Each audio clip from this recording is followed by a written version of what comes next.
अतर्क्य अवधूत हे स्मरणगामी, अशक्य ही शक्य करतील स्वामी.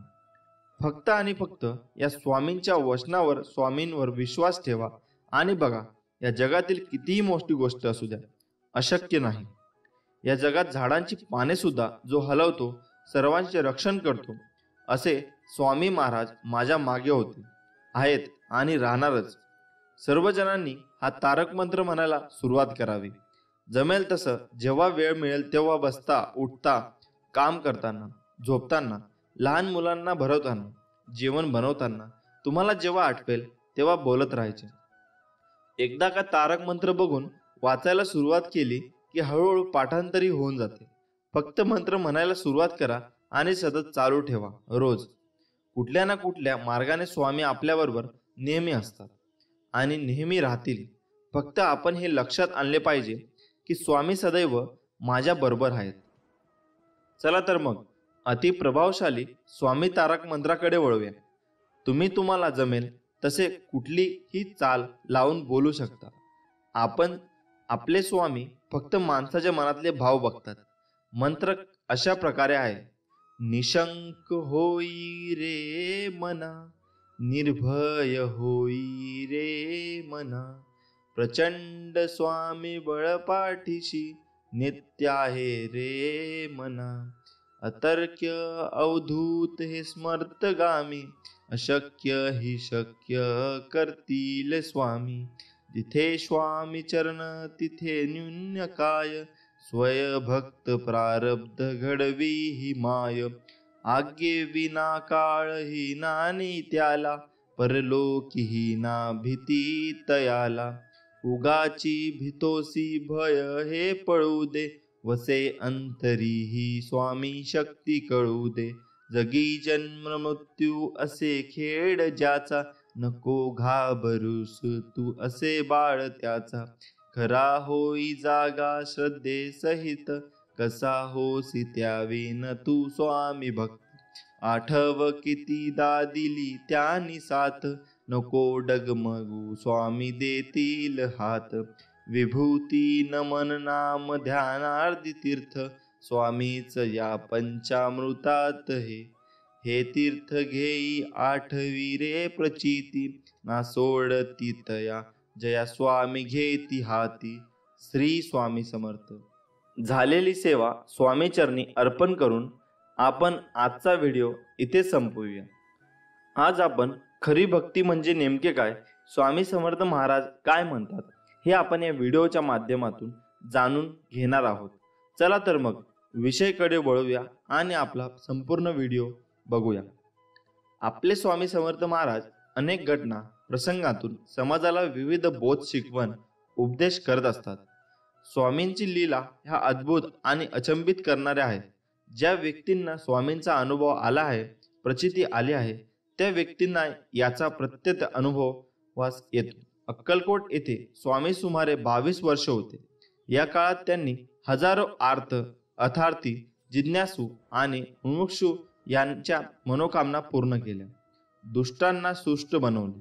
ढोंग्यांचे ढोंग उघडून करून अज्ञ जनांना खऱ्या ईश्वरनिष्ठाची ओळख करून दिली. अशा प्रकारे विस्कटलेली घडी पूर्ववत बसवण्यासाठी, निष्ठावान भक्तांना आत्मानंदाची प्राप्ती करून देण्यासाठी आणि जगात सधर्म, सुसंस्कृती आणि भक्तिप्रेमाची गुढी उभारण्यासाठी अनंत लीला केल्या असे म्हटले जाते. अशाच एका प्रसंगात स्वामींनी खरी भक्ती म्हणजे नेमके काय याबाबत बोध दिला. नेमके काय घडले पाहूया. एकदा स्वामी विश्राम करत असताना बाळाप्पा त्यांचे पाय चेपत असतात. तेवढा स्वामी एकदम जागे होऊन लोण्याची मागणी करतात. लोणी खाऊन संतुष्ट होऊन स्वामी बाळाप्पाला भक्तीचा अर्थ विचारतात. बाळाप्पा प्रांजळपणाने स्वामीवरच तो प्रश्न फिरवतात. स्वामी म्हणतात की भक्ती म्हणजे ईश्वराला वाहून जाणे. आयुष्य आपले नसून ईश्वराचे असे मानून तन मन आणि धनाने केलेले समर्पण म्हणजे भक्ती. दुसरीकडे एक गोसावी जलोदर रोगाने ग्रस्त होता. त्या रोगामुळे त्यांच्या पोटा सदैव कळा निघायच्या. पण त्यांची द्वारकेला जाऊन द्वारकनाथांचे दर्शन करावे अशी तीव्र इच्छा होती. मृत्यूपूर्वी द्वारकेला जाऊन कृष्ण दर्शन करायचे असा निश्चित गोसावी करतो. द्वारकेला जाताना रात्री स्वामी संन्यासी रूपात गोसाव्याला स्वप्नात दृष्टांत देतात आणि अक्कलकोटला बोलवतात. गोसावी थोडा विचार करून अक्कलकोटला येतो. स्वामी त्याला पाहिल्याबरोबर विचारतात की क्यों द्वारका जा रहे थे ना, यहाँ अक्कलकोट कैसे पहुंचे? स्वामींच्या प्रश्नांची गोसावी विस्मित होतो. गोसाव्याची अवस्था पाहून स्वामी म्हणतात की हमने ही बुलाया था. खऱ्या भक्ताची तळमळ जाणल्याशिवाय आम्ही कसे राहणार? श्रीकृष्णाच्या दर्शनाची गोसाव्याची मनोकामना स्वामी पूर्ण करतात. गोसावी धन्य होतो. गोसावी म्हणतो की माझी इच्छा पूर्ण झाली आहे.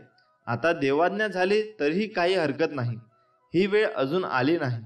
असे सांगून स्वामी गोसाव्याला एका झाडाचा पाला देतात. हा पाला रोज वाटून खात जा. काही दिवसांनी गोसावी रोगमुक्त होतो. स्वामी म्हणतात की अनन्य भाव भक्ती असलेल्या शिष्याची मनोकामना आम्हाला पूर्ण करावीच लागते. ज्याची भक्ती पक्व दिशेला गेलेली असते त्याची कामना गुरु स्वतः पूर्ण करतात व स्वामी असेच आपल्या पाठीमागे कायमस्वरूपी आहेत. त्यामुळे स्वामी म्हणतात घाबरू नकोस, मी तुझ्या पाठीशी आहे. मित्रांनो, अजून प्रार्थनेचे फळ लवकर मिळावे म्हणून स्वामींचा उपदेश कायम लक्षात ठेवा. देवाने आपली इच्छा पूर्ण करावी असे प्रत्येकाला वाटते, पण त्या मागण्यात किती आतुरता आहे हे देव ताडून पाहतो. म्हणून स्वामी म्हणतात प्रार्थना सगळेच करतात, परंतु सगळ्यांचीच प्रार्थना फळतेच असे नाही का? याचे कारण स्वामी समर्थ महाराज एका दृष्टांत देऊन सांगतात. एकदा समस्त शिष्यासमवेत स्वामी समर्थ महाराज प्रवासात निघाले होते. प्रवासात असताना अवकाळी पाऊस सुरू झाला. स्वामींची सोबत असूनही सगळे बिथरले होते. सर्वांनी एका झाडाचा आश्रय घेतला. सगळेजण पाऊस थांबण्याची वाट पाहत होते, परंतु पावसाचा जोर वाढतच चालला होता. असे चालत राहिले तर पूरसदृश्य परिस्थिती निर्माण होईल या भीतीने सगळे भक्त स्वामींना शरण गेले. तेव्हा स्वामी म्हणाले, अरे, अशी गयावया करण्यापेक्षा त्या पावसाला हात जोडून विनवणी करा, प्रार्थना करा. सर्वांनी मनापासून प्रार्थना केली तर तो तुमचं नक्की ऐकेल. प्रार्थनेत शक्ती असतेच, परंतु सामूहिक प्रार्थना लवकर फळते. यासाठी सर्वांनी एक मुखाने एक दिलाने प्रार्थना करा. सर्वांना स्वामींचे म्हणणे पटले. सर्व भक्तांनी प्रार्थना केली आणि काय आश्चर्य, पाऊस कमी होत होत पूर्ण थांबला. तात्पर्य हेच, स्वामी सांगतात एखादी गोष्ट तळमळीने केली तर तिचे फळ निश्चित मिळते. प्रार्थना अशी करा की समोरच्याला तुमचे ऐकावेच लागेल. एवढी शक्ती तुमच्या शब्दामध्ये आणि भावनेमध्ये असायला हवी, तर ती खरी प्रार्थना. मागण्यास मासे मागावे ज्यात केवळ आपल्या हिताचा नाही तर सर्व सृष्टीचा अर्थात सर्व जीवसृष्टीचा भल्याचा विचार केला असेल. दुसऱ्याचे वाईट आणि माझे चांगले ही भावना असेल तर तुमची इच्छा कधीच पूर्ण होणार नाही. हे कायम लक्षात ठेवा. स्वामी समर्थ सर्वांचे कल्याण करतील. त्यासाठी आपणही समतेने, ममतेने, आपुलकीने सर्वांचा विचार करायला हवा. नमस्कार मित्रांनो, आज आपण जाणून घेणार आहोत श्री गुरुचरित्राचे चमत्कारिक फायदे. पहिली गोष्ट म्हणजे गुरुचरित्र वाचणारी व्यक्ती मुळातच खूप भाग्यवान व पुण्यवान असते. तुम्ही कितीही धनवान असा, व्यावसायिक असा, नोकरीला असा, पण पूर्व पुण्याई व गुरु आशीर्वाद असल्याशिवाय मानाचा निश्चय होणे अवघड. गुरुचरित्र हा ग्रंथ अत्यंत लोकप्रिय असून दत्त संप्रदायकांनी त्याला वेदाची मान्यता दिलेली आहे. या ग्रंथाचे 52 अध्याय असून ओवी संख्या 7491 इतकी आहे. काही ग्रंथात 53 अध्याय आहेत व त्यांची विभागणी ज्ञानकांड, कर्मकांड आणि भक्तिकांड अशी केलेली आहे. दत्तावतार श्री नरसिंह सरस्वती यांच्या प्रेरणेनेच गुरुचरित्र लिहिले गेले. या ग्रंथाचे पारायण केल्याने एखाद्या गंभीर संकटातून बाहेर पडण्याचा मार्ग सापडतो अशी मान्यता आहे. या ग्रंथाच्या वाचण्याने कुठल्याही प्रकारचे आधिव्याधी आजार यांच्या वाचनाने नष्ट होते. याने मनुष्य दुःखमुक्त होतो. घरामध्ये गुरुचरित्र वाचनाने नकारात्मक वातावरण नाहीसं होतं आणि आनंद, चैतन्य व प्रसन्नता निर्माण होते. पितृदोष व वास्तुदोष यावरही उपाय म्हणून गुरुचरित्र पारायण केल्यास प्रभावी अनुभव येतात. विशिष्ट समस्यांवर जसे लग्न, शिक्षण, करिअर, आरोग्य यामध्ये येत असणाऱ्या अडचणींवर गुरुचरित्र वाचन केल्यास सकारात्मक अनुभव येतो. आपल्या कुंडलीतील ग्रह, नक्षत्रे, पितृदोष, प्रारब्ध दोष यावर गुरुचरित्र एक रामबाण उपाय असल्याचे जाणकार सांगतात. आता आपण श्री गुरुचरित्रातील प्रत्येक अध्यायातील फलश्रुती पाहूया. अध्याय 1. नित्य गुरुचिंतनाने संपूर्ण जीवन मंगलमय होते. अध्याय नंबर 2. कालीबाधा व सर्व रोगबाधा नाहीशा होतात. अध्याय नंबर 3. गुरुकोपाचे शमन होते व व्रताची पूर्तता होते. अध्याय नंबर 4.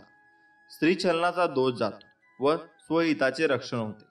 अध्याय 5. शारीरिक व्यंग्य नष्ट होतात, ज्ञानाची प्राप्ती होते. अध्याय 6. दैवी कोप दूर होतो व विद्या प्राप्ती होते. अध्याय 7. पंचमहापापादी सर्व पातके नाहीशी होतात. अध्याय 8. बुद्धिवांद्य नाहीशे होतात, विवाह कार्य सुलभ होते. अध्याय 9. सर्व शुभकामना गुरुकृपेने पूर्ण होतात. अध्याय 10. नवस फळाला येतात, चोरीचा आळ दूर होतो. अध्याय 11. वांचदोष तसेच वेळ नाहीसे होते. अध्याय 12. संकटे दैन्य दारिद्र्य यांचे निवारण होते. अध्याय 13. सर्व प्रकारच्या पोटाच्या व्याधी नाहीशा होतात. अध्याय 14. प्राणघातक गंडातरापासून संरक्षण लाभते. अध्याय 14. अडचणींपासून मुक्त होण्यासाठी हा अध्याय वाचा. अध्याय 15. तीर्थयात्रांना सफलता प्राप्त होते. अध्याय 16. आदरणीयाची निंदा अपमान केल्याचा दोष दूर होतो. अध्याय 17. ज्ञान व गुरुकृपा यांचा लाभ होतो. अध्याय 18. संपत्तीचा लाभ होऊन दारिद्र्य नाहीशे होते. अध्याय 19. भाग्यवृद्धी होते, सद्गुरांचा लाभ होतो, तीर्थस्थळी यातर पुण्य लाभते. अध्याय 20. गुरुस्मरण करुनी मनी पूजा करी व गुरुचरणी तुझे पाप होईल धुनी, ब्रह्मासंबंध परिहरेल. अध्याय 21. मृत्यूभयापासून मुक्तता. अध्याय 22. वांझपण दूर होते, बाळंतिणीला चांगले दूध येते. अध्याय 23. पिछात बाधा नष्ट होते, राजमान्यता प्राप्त होते. अध्याय 24.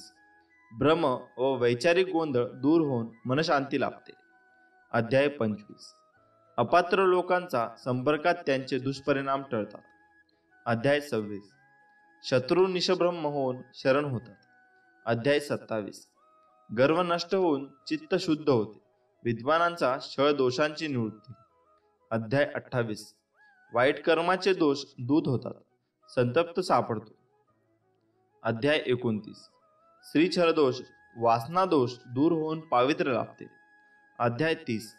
कुमारिकांना इच्छित पतीचा प्राप्ती होते, सौभाग्य वृद्धी होते. अध्याय 31. पतीवर येणारे विघ्न टळतात. अध्याय 32. वैधव्याचे दुःख टळते अथवा सुसह्य होते. अध्याय 33.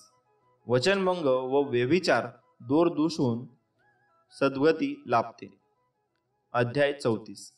प्राणसंकटाचे निवारण होऊन आयुष्य वृद्धी होते. अध्याय 35. हरवलेले नष्ट झालेले पुन्हा प्राप्त होते, तुटलेले संबंध जुळतात. अध्याय 36. चुकीच्या समजुती जाऊन अंतकरण शुद्ध होते. अध्याय 37. मूढवृद्धी नष्ट होऊन योग्य ज्ञान व ब्रह्मप्राप्ती होते. अध्याय 38. निंदा करणारे शरण येतात, अन्नपूर्णा नित्य प्रसन्न राहते. अध्याय 39. सद्गुरूंची प्राप्ती होऊन योग्य मार्ग सापडतो. अध्याय 40. कुष्ठरोग नाहीसा होऊन शरीर निकोप होते. अध्याय 41. सद्गुरूंची प्राप्ती होऊन योग्य मार्ग सापडतो. अध्याय 42. विद्या व फलाची प्राप्ती होऊन कर्तबगारीला यश येते. अध्याय 43. गर्व व क्रोध नाहीसा होऊन ऐश्वर्याची प्राप्ती होते. अध्याय 44. मनातील भ्रम दूर होऊन योग्य मार्ग लाभतो. अध्याय 45. कुष्ठरोग नाहीसा होतो, गुरुनिष्ठ सफल होते, बुद्धी वाढते. अध्याय 46. चिंतांची स्थिरता लाभते, ज्ञानाची प्राप्ती होते. अध्याय 47. पक्षपाताचा दोष नाहीसा होऊन समत्वबुद्धी प्राप्त होते. अध्याय 48. गुरुनिष्ठास विपुल समृद्धी प्राप्त होते, विघ्ने टळते.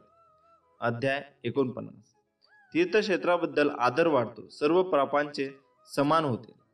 अध्याय 50. ग्रंथीरोग त्वचारोग नष्ट होऊन शरीर सुख लाभते. अध्याय 51. सुख समृद्धी व अंती मोक्ष प्राप्ती होते. अध्याय 52. श्रद्धेला चांगली फळे येतात व संपूर्ण ग्रंथ वाचनाचे फळ मिळते. हे सगळे चमत्कारिक फायदे आहेत गुरुचरित्र वाचण्याचे. माणूस जेवढा आदराने थकत नाही त्यापेक्षा जास्त विचाराने थकतो. म्हणून हसत राहा, विचार सोडा, स्वामींच्या नामस्मरणात राहा. आपण आहोत तर जीवन आहे हीच संकल्पना मनी बाळगा व जीवन निसंकोच जगा आणि सदैव लक्षात असू द्या, अशक्य हे शक्य करतील स्वामी. म्हणून स्वामी म्हणत असतात की भिवू नकोस, मी तुझ्या पाठीशी आहे बाळा. नमस्कार मित्रांनो, स्वामी समर्थ महाराज आपल्या भक्तांच्या पाठीशी नेहमी उभे राहतात. समर्थांची भक्ती केल्यास मन प्रसन्न राहते. स्वामी महाराजांचा जप करून आपल्या समस्या सुटतात. कारण स्वामी समर्थ नेहमी सांगतात, भिवू नकोस बाळा, मी तुझ्या पाठीशी आहे. स्वामींची सेवा जर तुम्ही विना अपेक्षा केली, पूर्ण श्रद्धेने केली, तर स्वामींचा आशीर्वाद तुम्हाला नक्की लाभेल. श्री स्वामी समर्थांची पृथ्वी, पाणी, अग्नी, वायू व आकाश या पंचमहाभूतांवर सत्ता होती. श्री समर्थ हे जगद्गुरू जात पात धर्म या सर्वांच्या पलीकडे जाऊन त्यांनी समाज उद्धाराचे अजोड काम केले. स्वामी भक्त असणाऱ्या व्यक्तींना, सेवेकरींना त्यांच्या भक्तीच्या फळाची खूपदा अनुभूती येते. त्यांच्या संकटाच्या काळात स्वामी त्यांना मदत करतातच. काही जणांचे अनुभव ऐकून अंगावर शहारे येतील की स्वामी भक्ती इतकी श्रेष्ठ की साक्षात स्वामींनी त्यांना वाचवलं, अगदी मृत्यूच्या दारातून. असे भक्त खूप प्रामाणिकपणे भक्ती करतात व त्यांचे योग्य फळ देव त्यांना देतच असतो. अशाच एका स्वामी भक्ताला आलेला अनुभव वाचून तुम्हालाही छान वाटेल. कारण प्रत्यक्ष प्रचिती या स्वामी भक्ताला आली आहे, जी मागे पुढे तुम्हाला आपल्याला येऊ शकते. कारण जर आपण श्रद्धेने मनापासून जर भक्ती केली तर ईश्वर नक्कीच प्रसन्न होतो व साथ देतो. ही गोष्ट आहे सातारा येथील एका मनुष्याची. त्याचं नाव अमित भोसले असून ते सातारचे रहिवासी आहेत. त्यांनी त्यांना स्वामींचा आलेला अनुभव सांगितला आहे. त्यांचं घर ते त्यांचं कामाचं ठिकाण यामध्ये सुमारे 55 किलोमीटर अंतर आहे. रोजचं ते प्रवास करतात. हे दादा असेच एके दिवशी ऑफिसवरून घरी येताना त्यांना उशीर झाला म्हणून सायंकाळी 6 वाजता घाई केली. थंडीच्या दिवसांमध्ये अंधार लवकर पडतो. त्यांना दररोज खंबाटकी घाटातून यावे लागते. खंबाटकी घाट जसा उतरला तशी त्यांना अचानक खिशातील मोबाईलची रिंग ऐकू आली. त्यासाठी त्यांनी बाईक थांबवली व कडेला घेतली. हे सारं एका क्षणात घडलं. त्याच्यासोबत त्यावेळी मागून भरधाव वेगाने ट्रक आला. त्यांच्यापासून साधारण 10 फूट अंतरावरून तो ट्रक पुढे 35 ते 40 फूट घसरत गेला. हे सारं क्षणिक पण खरंखुरं दृश्य त्या दादांच्या डोळ्यासमोर घडलं. दादांनी विचार केला की जर त्यांची बाईक थांबवली नसती तर त्या अपघात नाहकरित्या त्यांनाही सामोरं जावं लागलं असतं, ज्यामुळे तिथे अक्षरशः काही घडू शकलं असतं. जेव्हा सर्वजण तिथे अपघात झाल्यावर एकत्र आले होते तेव्हा समजले की ट्रकचे ब्रेक फेल होते. सुदैवाने या दादांचा जीव वाचला होता. दादा स्वामी भक्त आहेत. या साऱ्या गडबडीत ते कोणाचा फोन आला ते पाहायचं विसरून गेले. जेव्हा त्यांनी पाहिले तेव्हा त्यांना धक्काच बसला. त्यांना कोणाचाही फोन आला नव्हता. गेल्या 2.5 वर्षात त्यांनी कडेला अशी गाडी कधी थांबवली नव्हती. यामागे माझ्या स्वामींची प्रेरणा व आशीर्वाद आहेत असे दादा सांगतात. तिथे थांबायची बुद्धी, तो विचार जर माझ्या मनात आला नसता तर काय झाले असते काय ठाऊक.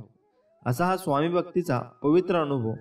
कमेंटमध्ये नक्की तुमचाही असा अनुभव सांगा व श्री स्वामी समर्थांचा जयघोष करायला विसरू नका. श्री स्वामी समर्थ. तुम्ही तुमच्या जीवनात खूप संघर्ष करत आहात आणि एक चमत्कार शोधत आहात. स्वामी काहीही करू शकतात, पण कधी कधी असे वाटते का ते ऐकत नाही. स्वामी तुम्हाला बरे करण्यासाठी खूप वेळ घेत आहे असे तुम्हाला वाटते का? तर मग स्वामींचा हा संदेश शेवटपर्यंत वाचा. नक्की तुमचा स्वामी माऊलीवरचा अजून विश्वास वाढेल. स्वामी माऊली म्हणतात, तुझ्या अंतरात्म्यात आहे मी, तुला हरवू देणार नाही. या कलियुगात तुला एकटे सोडणार नाही.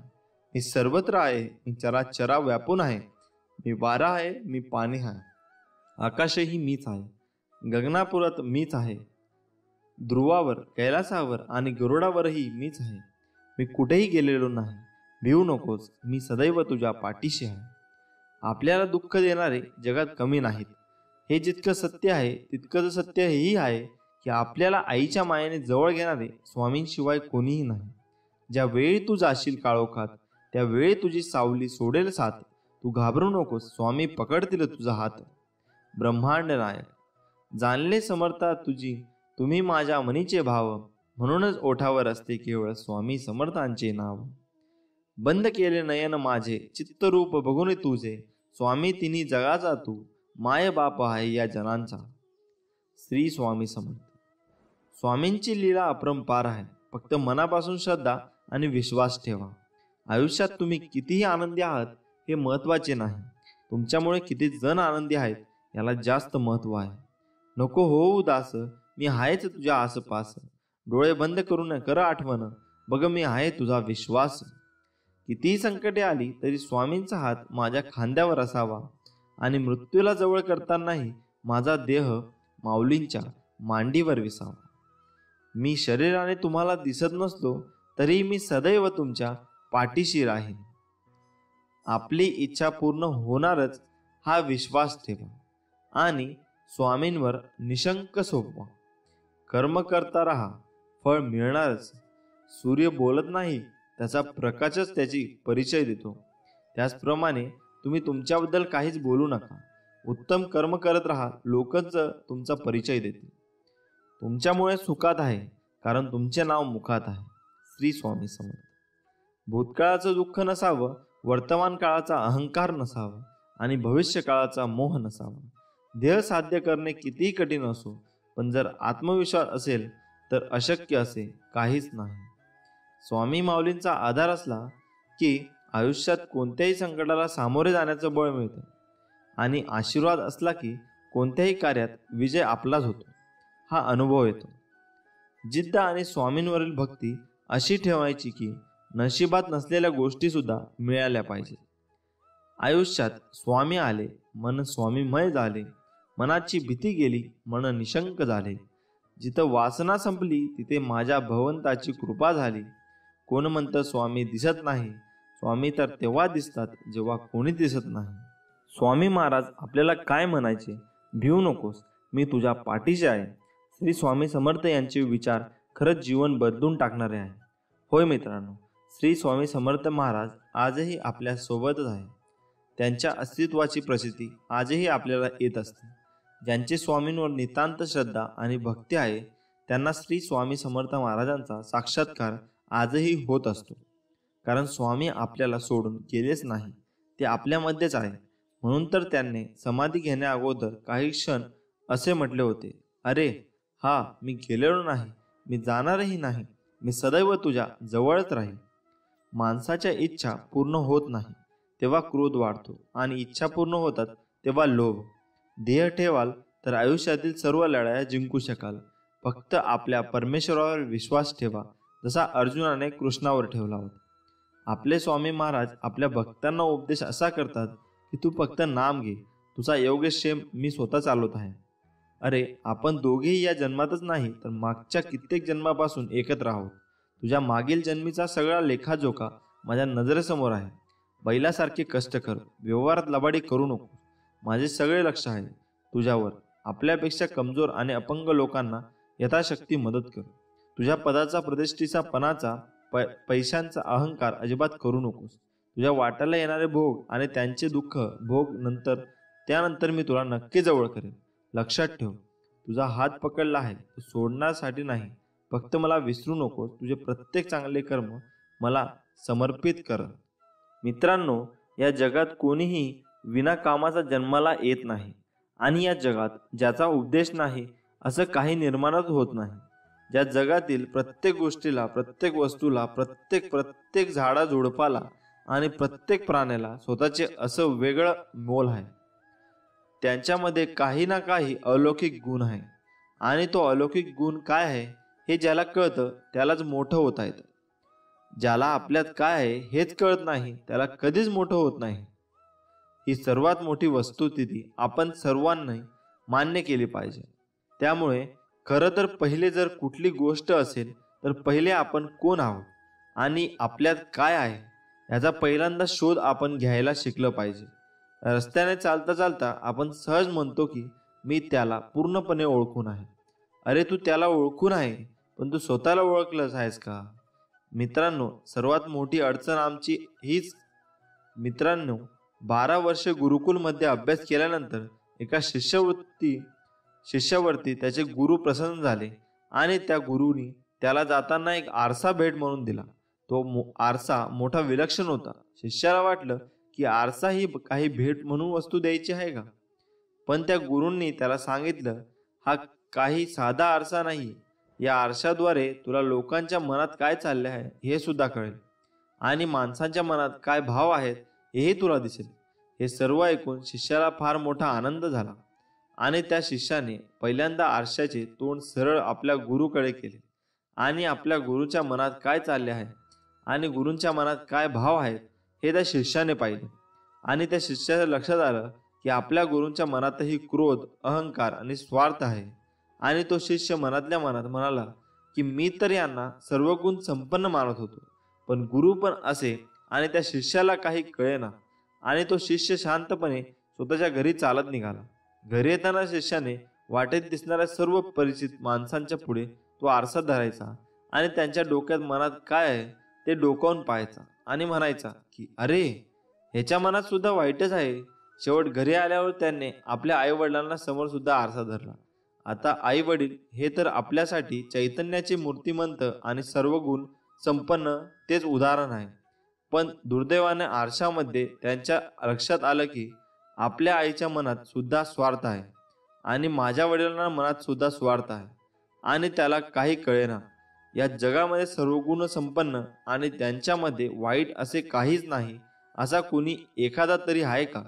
तो शिष्य निराश आणि हताश होऊन आपल्या गुरुकडे परत आला आणि आपल्या गुरूंना म्हणाला की तुम्ही मला आरसा दिला खरा, पण मी आरशामध्ये ज्यांना ज्यांना पाहिले त्या सर्वांच्या मनात वाईट भाव आहेत.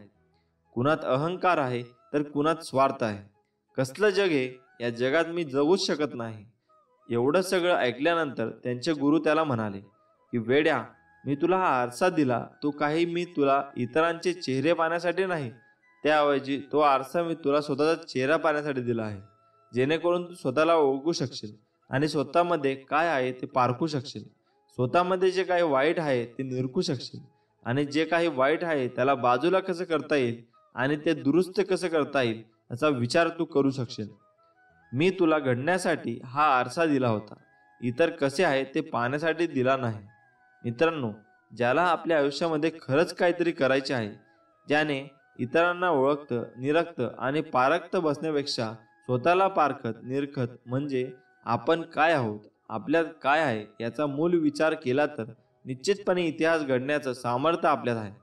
ही गोष्ट सहजपणे आपल्या लक्षात येईल. मित्रांनो, छत्रपती शिवाजी महाराजांना हे कळलं होतं आणि वयाच्या 16व्या वर्षी समजलं होतं आणि मग स्वराज्याची स्थापना झाली. श्री स्वामी समर्थ. जय जय स्वामी समर्थ. देवाने माझे काय चांगले केले, मी का उपासना करू, ही तक्रार अथवा जागा प्रत्येक व्यक्तीने कोणा ना कोणाकडून कधीतरी ऐकलेला असतोच. उपासना आपण करीत असतो. देव सांगत नाही मला भजा. उपासना करावी की नाही ही बाब पूर्णपणे ऐच्छिक आहे.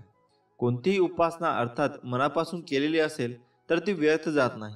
जर अपेक्षित असे काही घडत नसेल तर समजावे की प्रारब्धाचा जोर कमी होत आहे. आपण आत्मचिंतन करून पाहिले असता अनेकदा आपल्या कठीण प्रसंगात मार्ग मदत मिळालेली आहे हे जाणवेल. ती ईशकृपाच असते. आपल्या धर्म कर्म सिद्धांत मानतो. आपलेच कर्म पूर्वसज्जितानुसार प्रारब्ध रूपाने आपल्याला सामोरे येते. अटळ विश्वासाने आणि संयमाने तसेच निर्धाराने आपले कुलदैवत आणि इच्छित देवतेची उपासना खंडित न करता करीत राहावे. श्रद्धा आहे तिथे फळ मिळणारच. स्वामी त्याचमुळे म्हणतात, भिवू नकोस, मी तुझ्या पाठीशी आहे. मित्रांनो, हे काही संकेत सांगतात की देव दररोज तुमच्या घरी येतात. असे लक्षणे तुम्हाला सुद्धा दिसले तर समजून जा तुमच्यावर देवाची कृपादृष्टी आहे. आपल्या सर्वांची कोणत्या ना कोणत्या देवतेवर श्रद्धा असते. आपण त्या देवतेची दररोज मनोभावे पूजा करतो, साधना करतो आणि कधीमधी ही साधना फलास येते आणि देवता आपल्या घराघरात वास्तव्य करू लागतात. देवता जेव्हा आपल्या वास्तूमध्ये वास करू लागले तेव्हा हा वास अदृश्य स्वरूपात असतो. मात्र या देवतेकडून काही संकेत आपल्याला प्राप्त होतात. असे 7 संकेत आज आपण जाणून घेणार आहोत. नंबर 1. जर तुम्हाला पहाटे ब्रह्ममुहूर्तावर शरीरामध्ये कंपन जाणवत असेल, शरीर सूक्ष्मरित्या थरथरत असेल, तर हा सर्वात मोठा संकेत आहे की आपल्या घरामध्ये देवी देवतांचा वास निर्माण झालेला आहे आणि त्यांच्या कृपेने सर्व काही शुभ व मंगल होणार आहे. अशा प्रकारची कंपनं सूर्यास्ताच्या वेळी सुद्धा जाणवतात. जर या 2 वेळेला तुमच्या शरीरात कंपन जाणवत असतील तर हा सर्वात मोठा संकेत आहे देवी देवतांच्या वास्तव्याचा. 2. अनेकदा आपल्याला भविष्यात घडणाऱ्या घटनांची जाणीव होते की आता ही गोष्ट नक्कीच घडणार आहे. अनेक जणांना असा अंदाज येतो आणि हा अंदाज खरा सुद्धा ठरतो. जर तुम्हालाही भविष्यातील घटनांचा अंदाज तुम्ही सांगू शकत असाल तर हा सुद्धा संकेत आहे की देवी देवतांच्या कृपेने तुम्हाला ही एक दैवीय शक्ती प्रदान केलेली आहे. नंबर 3. अजून एक फार मोठा संकेत, आपल्या घरावर कितीही मोठी संकट येऊ द्या, अशा संकट समयी तुमची तुमच्या देवतेवरची इच्छा, विश्वास कमी होत नसेल तर हा सुद्धा एक खूप मोठा संकेत आहे की ही बुद्धी तुम्हाला त्या देवांनी दिलेली आहे. नंबर 4. आपल्या घरात वादविवाद, भांडणे असतील आणि ही भांडणे वादविवाद संपून प्रेम वाढीस लागलेलं असेल तर हा सुद्धा संकेत असतो की देवी देवता आपल्या घरात वास करत आहे. नंबर 5. अनेक जणांना स्वप्नामध्ये लहान एक छोटीशी सुंदर मुलगी जणू साक्षात महालक्ष्मीचे रूप असल्याप्रमाणे दिसते. तुमच्या स्वप्नात अशा छोट्याशा मुलींचे वारंवार दर्शन होत असेल तर हा सुद्धा संकेत आहे की देवी देवतांची कृपा तुमच्यावर होत आहे. नंबर 6.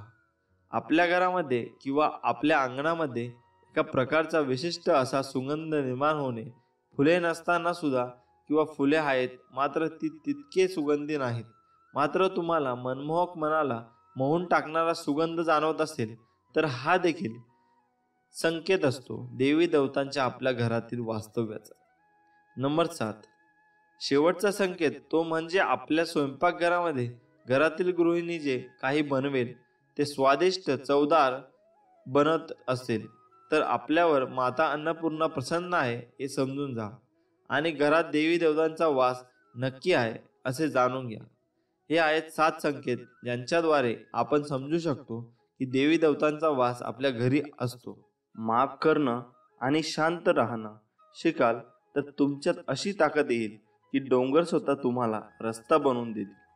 इतिहास सांगतो की भूतकाळात सुख होतं, विज्ञान सांगतं की भविष्य सुख मिळेल, पण धर्म सांगतो मन पवित्र आणि विचार चांगले असतील तर दररोज सुख मिळेल. जीवन ना भविष्यात आहे ना भूतकाळात आहे. जीवन तर या क्षणी वर्तमान काळात आहे. जे झाले ते चांगलेच झाले, जे होत आहे ते चांगलेच होत आहे आणि जे होणार आहे तेही चांगलेच होणार आहे. तुझं माझं, छोटं मोठं असे भेद मनातून काढून टाका. मन सगळं तुमचं आहे आणि तुम्ही सर्वांचे आहात. मन अशांत आहे आणि त्याला नियंत्रित करणे कठीण आहे, पण विशिष्ट अभ्यासाने मनाला वश करता येते. मनाच्या शांतीशिवाय या जीवनात कोणतीही गोष्ट संपत्ती नाही. कोणताही माणूस जन्माने नाही तर त्याच्या कर्माने महान होतो. फळाची इच्छा न ठेवता काम करणे हेच खरे कर्म आणि ईश्वरचरणी समर्पित तोच खरा धर्म. जेव्हा माणसाच्या गरजा बदलतात तेव्हा माणसाची बोलण्याची पद्धत बदलते. शांत राहण्यापेक्षा दुसरं कोणतंच मोठं उत्तर नाही आणि माफ करण्यापेक्षा दुसरी कोणती शिक्षा नाही. सतत संशय घेणारा माणूस या जगात नाही तर कुठेच आनंदी असू शकत नाही. जर मनाला नियंत्रित केलं नाही तर तेच मन शत्रू समान काम करेल. कोणीच आपल्या कर्मांपासून पळून जाऊ शकत नाही, कारण कर्माचे फळ तर भोगावेच लागते. माणूस त्याच्या विश्वासाप्रमाणे असतो. जो जसा विश्वास ठेवतो तसेच त्याचे व्यक्तिमत्व बनते. अति आनंदी असताना आणि अति दुःखी असताना कधीच निर्णय घेऊ नका, कारण या दोन्ही परिस्थितीत तुम्ही योग्य निर्णय नाही घेऊ शकत. ज्या माणसाकडे संयम असतो त्या माणसाच्या ताकदीची बरोबरी कोणाच करू शकत नाही. माणूस नेहमी त्याच्या भाग्याला दोष देतो, हे माहीत असूनही की भाग्यापेक्षा मोठं त्यांचं कर्म आहे. जे त्या फक्त त्यांच्या हातात आहे. सत्य कधीच असं सांगत नाही की मी सत्य आहे, पण खोटं नेहमी ओरडून सांगतं की मीच सत्य आहे. ज्याचा परिणाम चांगला ते चांगले कर्म असेल, नव्हे तर चांगले कर्म तेच ज्याचा उद्देश वाईट नसतो. पृथ्वीवर जसे ऋतू बदलतात तसंच माणसाच्या आयुष्यात सुख दुःख येत असतात. इंद्रिय आणि जाणीवेतून निर्माण होणारा आनंद नेहमीच दुःखाला कारणीभूत ठरतो. प्रेमाचा अर्थ आहे सेवा करणे, आणि सेवा करणे म्हणजे सतत आनंदी असणे. जी गोष्ट तुम्हाला आवडत नाही ती तुम्ही दुसऱ्यांसाठी कधीच करू नका. माणसाचे हृदय पवित्र असेल तर त्यांचे प्रेम बाहेरूनही पांजरू लागते. असे आपले श्री स्वामी समर्थ आपल्याला म्हणतात की भिवू नकोस बाळा, मी कायम तुझ्या पाठीशी आहे. श्री स्वामी समर्थ. यश मिळवणं सोपं नाही. मेहनतीसोबतच यश मिळवण्यासाठी तथा यश विचारांची गरज आहे. यासाठी नक्कीच हा संदेश तुम्ही ऐका. जेव्हा तुमच्या मनात एखादी गोष्ट थांबवण्याचा विचार येईल तेव्हा विचार करा की तुम्ही सुरुवात का केली. लोकांच्या बोलण्यामुळे किंवा परिस्थितीमुळे निराश होऊ नका, कारण या दोघांचा तुमच्या प्रतिक्रियेशिवाय महत्त्व नाही. नेहमी लक्षात ठेवा, जर तुम्हाला तणाव हाताळता आला नाही तर यशही हाताळता येणार नाही.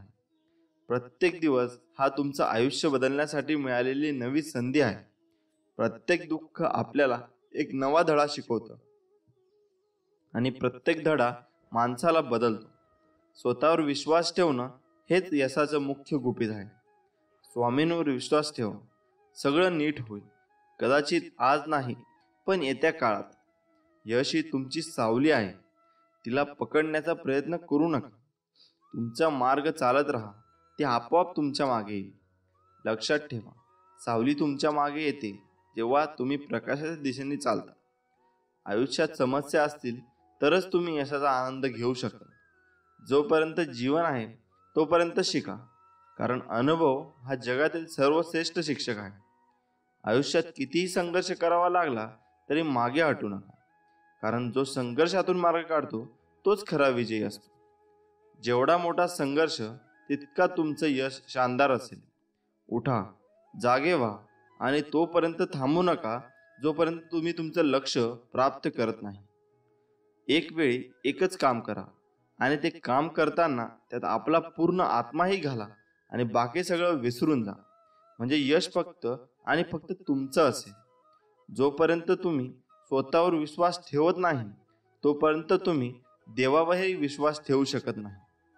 लोक तुमची स्तुती करोत वा निंदा, तुमचं लक्ष तुमच्यावर कृपा करो वा नका करो, तुमचा मृत्यू आज हो वा उद्या, आपल्या मार्गावरून कधीही भटकू नका. गरज संपली की विसरणारे फार असतात, गरज नसताना पण आपली आठवण काढणारे फारच कमी असतात. गेलेला काळ कधी बदलता येत नाही आणि पण येणारा काळ आपल्या हातात आहे. जास्त नाही, पण एवढे नक्कीच यशस्वी व्हा की आपल्या आईबाबांची इच्छा पूर्ण करता येईल. जर तुम्हाला आयुष्यात काही मिळवायचं असेल तर प्रसिद्धी बदला, ध्येय नाही. आयुष्य हे पुढे जाण्याचं नाव आहे, थांबायचं नाही. जर तुम्हाला सूर्यासारखं चमकायचं असेल तर तुम्हाला सूर्यासारखं जळावं लागेल. यश मिळवण्यासाठी लढावं लागतं आणि सोपं बनवण्यासाठी समजावं लागतं. संधी मिळत नाही, ती मिळवावी लागते. तुम्ही जितकं कठीण काम कराल तितकं यश तुमच्या मागे मागे येईल. यशाचं सिक्रेट म्हणजे कोणतीही गोष्ट हटके मार्गाने आणि जिद्दीने करा. यश म्हणजे अशी एखादी गोष्ट माहीत असणे जी इतरांना माहीत नाही. प्रत्येकालाच पहिल्या प्रयत्नात यश मिळणे असं नाही, पण अपयशाने हरून जाता कामा नये. यश हे मिळणारच आहे. तुम्ही केलेल्या मेहनतीवर विश्वास ठेवा. आयुष्य म्हणजे पत्त्यांचा खेळ.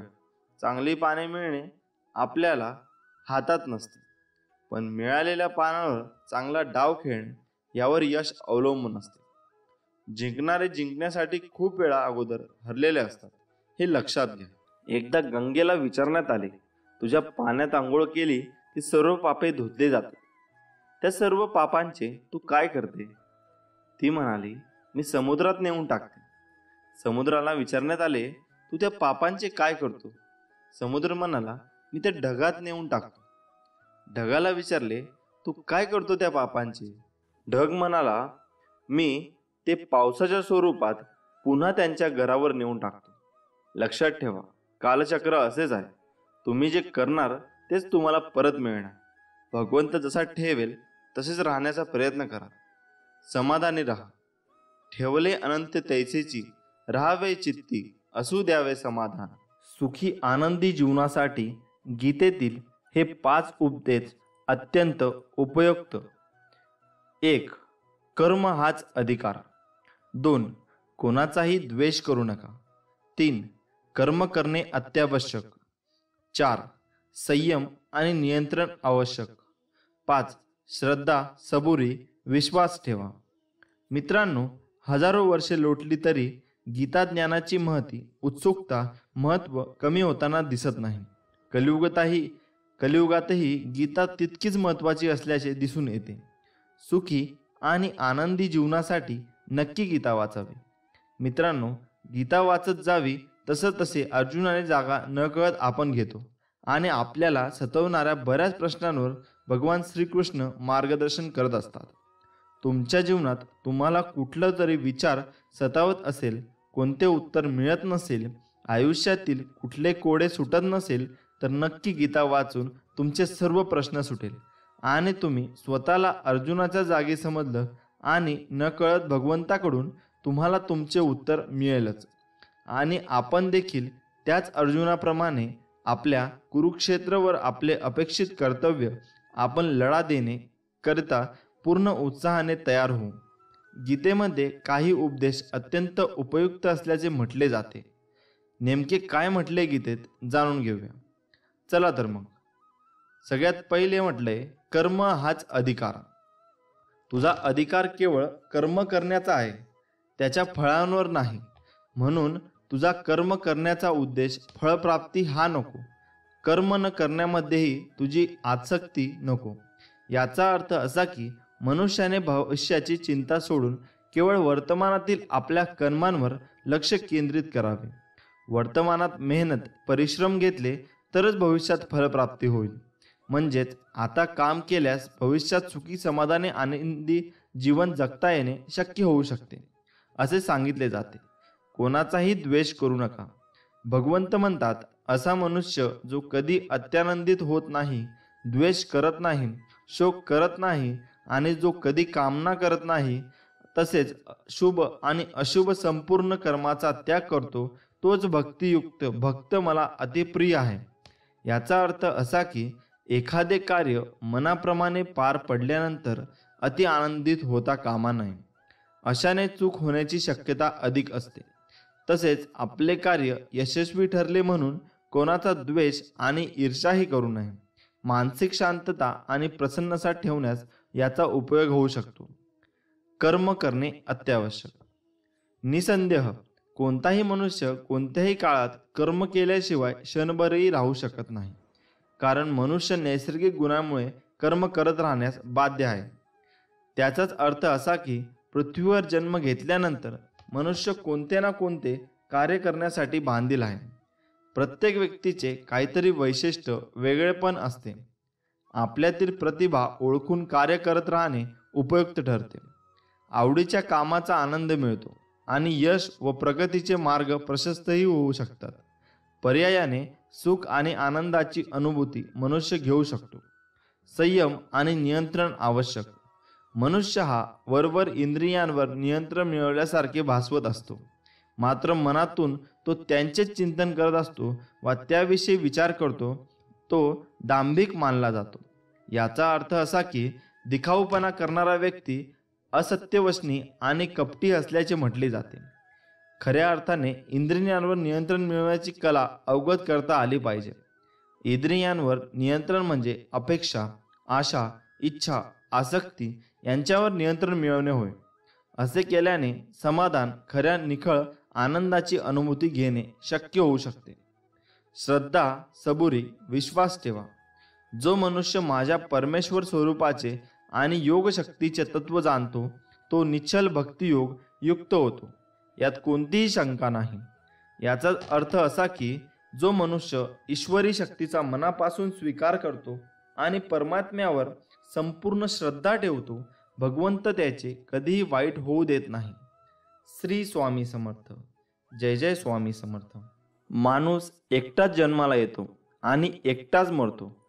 तो आपल्या कर्मानुसार आनंद आणि दुःख भोगून तो नरकात किंवा स्वर्गात जातो.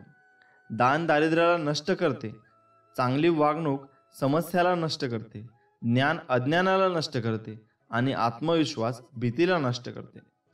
कोणाच्या वाईट काळात त्याच्यावर हसण्याची चूक करू नका, कारण काळ नेहमी चेहरा लक्षात ठेवतो. ज्या व्यक्तीला तुमचे मोल नाही त्या व्यक्तीसमोर तुमच्या प्रेमाची कबुली देऊ नका, कारण अशी व्यक्ती तुमच्या प्रेमासोबत तुमच्या भावनाही चिरडून टाकेल. बुद्धिमान शांत राहतात, शहाणी माणसं बोलतात आणि मूर्ख वाद घालतात. बुद्धिमान व्यक्ती एक पाय उचलल्यावर दुसरा स्थिर ठेवतो. त्याचप्रमाणे पुढचे ठिकाण पाहिल्याशिवाय पहिले स्थान सोडू नका. कमजोर व्यक्तीशी केलेले शत्रुत्व जास्त त्रासदायक असते, कारण ती व्यक्ती अशा वेळी तुमच्यावर हल्ला करू शकते जिची तुम्ही कल्पना देखील केलेली नसेल. एखाद्याकडे शक्ती नसूनही तो मनाने हरत नाही, त्याला हरण्याची ताकद कोणाकडेच नाही. सिंहाला जंगलाचा राजा घोषित करण्यासाठी कोणताही सभा केली जात नाही.